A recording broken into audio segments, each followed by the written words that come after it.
3 मिनिटात 30 बातम्या. Powered by बाबा जाधव मसाले, खजिना मराठी चवीचा. अस्सल खा, अस्सल रहा. धारावी खासगी व्यक्तीला दिलेली नाही, अपात्र लोकांना राहण्यासाठी हक्काचं घर देणार, मुख्यमंत्री देवेंद्र फडणवीसांची ग्वाही. नांदेडमध्ये काँग्रेसनं 2017चा जाहीरनामा 2026 मध्ये कॉपी पेस्ट केल्याचा आरोप. काँग्रेसच्या जाहीरनाम्यात भाजपमध्ये गेलेल्या अशोक चव्हाणांचं मनोगत. एक दिवस हिजाब घातलेली महिला देशाची पंतप्रधान बनेल, सोलापूरच्या सभेत असदुद्दीन ओवैसींचं विधान. तर ओवैसींची भाषा देशाची जनता सहन करणार नाही, बावनकुळेंचा पलटवार. कोल्हापूर महानगरपालिकेसाठी 595 केंद्रांवर मतदान प्रक्रिया पार पडणार. 595 पैकी तब्बल 111 मतदान केंद्र संवेदनशील. या संवेदनशील मतदान केंद्रांवर पोलिसांचं विशेष लक्ष. अकोला महानगरपालिका निवडणुकीच्या प्रचाराला वेग. विविध राजकीय पक्षांकडून जाहीर सभा आणि प्रचार फेऱ्यांचा धडाका. मात्र प्रचारासाठी आवश्यक असलेल्या महापालिकेच्या परवानगीस विलंब होत असल्यानं उमेदवारांमध्ये नाराजी.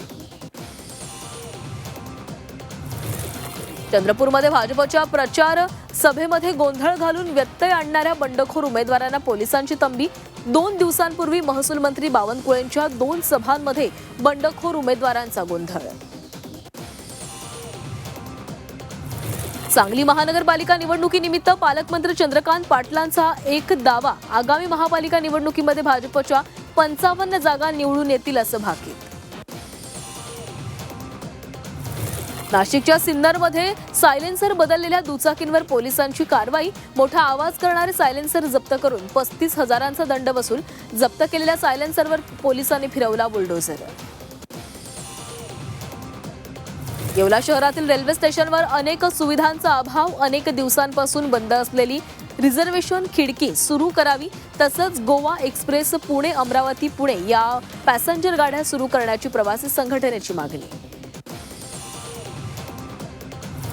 येवला शहरात धडपड मंचनं आगामी संक्रांत उत्सवाच्या पार्श्वभूमीवर शहरात विविध ठिकाणी लावले पतंग. पतंगांना आकर्षक रोषणाई करून संक्रांतीच्या शुभेच्छा. व्यंगचित्रकार प्रभाकर झळके यांच्या संकल्पनेतून लावले पतंग.